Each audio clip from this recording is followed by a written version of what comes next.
not a liver. Okay. I die if I lose my liver, so Lord, please let me keep my liver. Recovery time, I see, okay. But in that, we have to change things if we lose body organs. I've had to change my diet. I don't know if you know about me very much, but I'm allergic to wheat and living in the wheat state. I walk around in a bubble most of the time, no. But I am seriously allergic to. I have a gluten intolerance and I have a mild celiac disease. And so therefore I have to alternate my food. I have to eat something different. The kids make fun of me. They're like, what'd you bring today? You know, some kind of a plant? Did you bring your plant with you? You know. But they all like my crackers, so some of them. I had to change something because things happened. Parts of my body are not with me anymore. Parts of our body aren't with us anymore.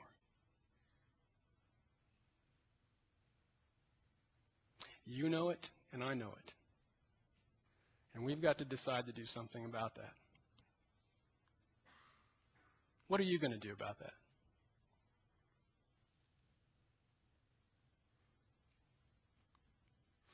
In our emotional and spiritual healing, the same is true about the loss, that the change takes place, and some things are lost. Marriages are lost. Friendships are lost. Weirdness that takes place in our church, and people leave, and they're looking like they're at a loss. And they take place over time sometimes, and they're gradual.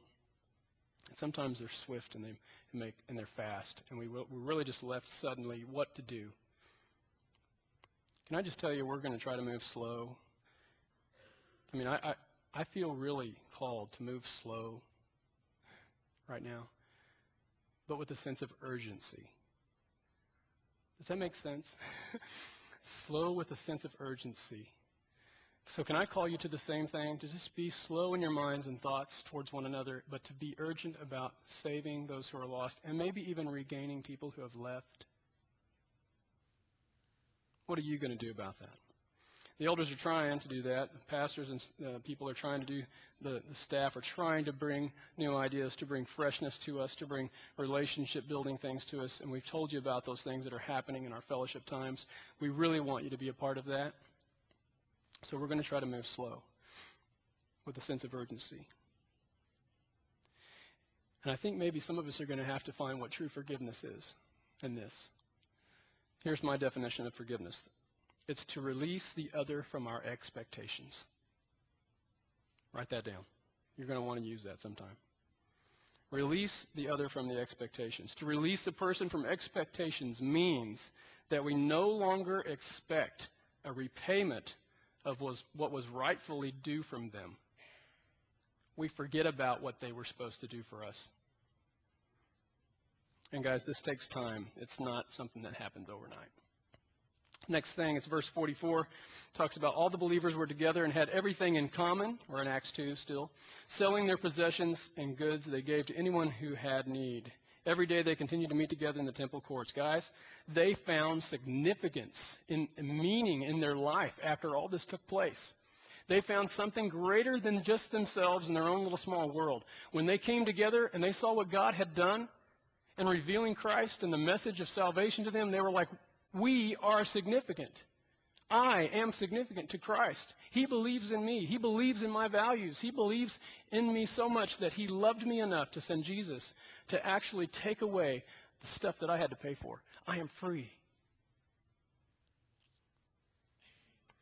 Significance came to me in my ankle surgery when I got to run and walk again, when I could actually play basketball again.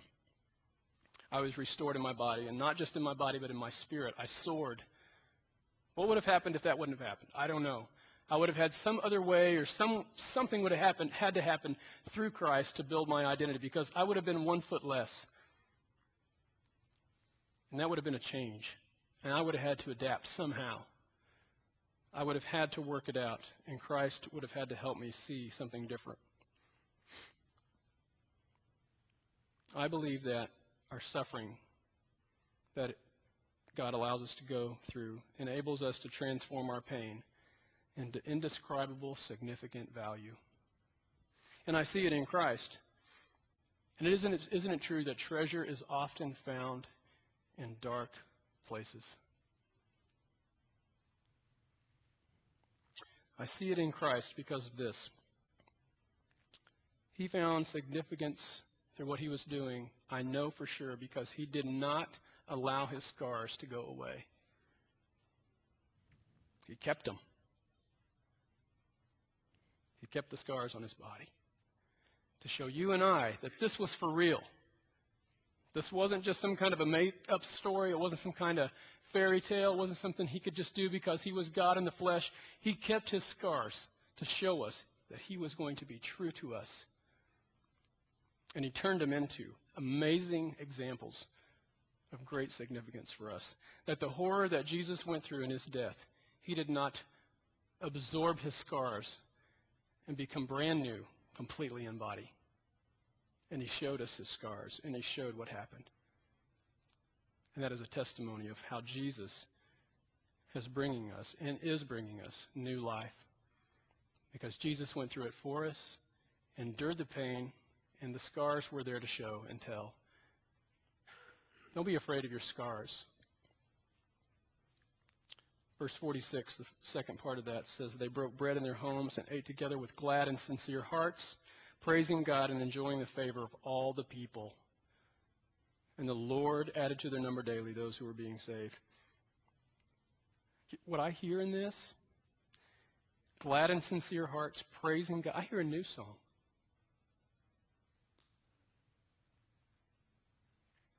I hear a new song. And it might be an old song sung a different way, in a new way. It might be a newer song I've never heard before. But I want Jesus Christ to place in me and in you every day a new song of faith. My heart's desire is that you will come to this place with newness in your life every day. Not just where the world is beating down on you. Not just things that need to be taken care of like a hospital or a fire station. That's okay. But I pray in it God will show you the newness of your life. I have seen newness in me that I never expected before. Christ has placed something new in me. A newness in how I deal with elders. A newness in how I look at deacons.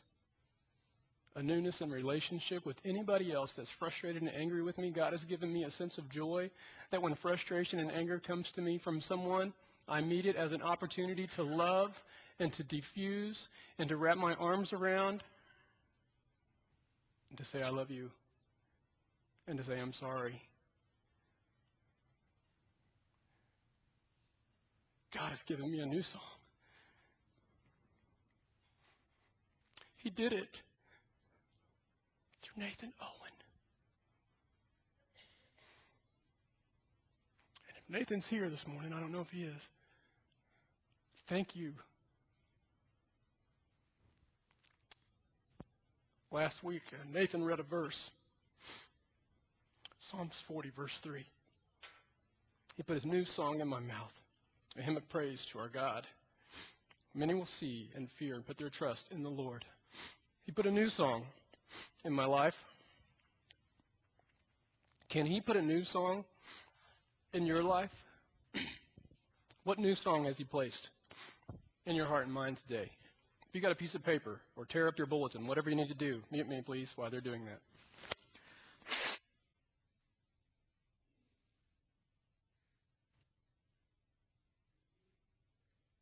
If you have a piece of paper, get it out.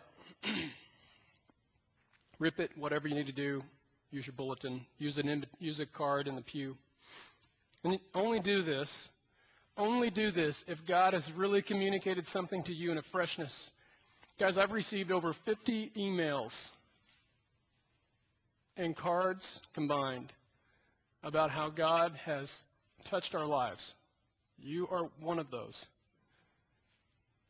We need to share that. So would you do something? Would you just take a few minutes and write down how God has placed, what God has done in you? What's the new song he's given you? How is he working in your life? And would you do that for the next month?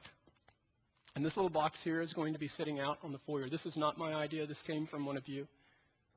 Amazing testimony of how God is changing people.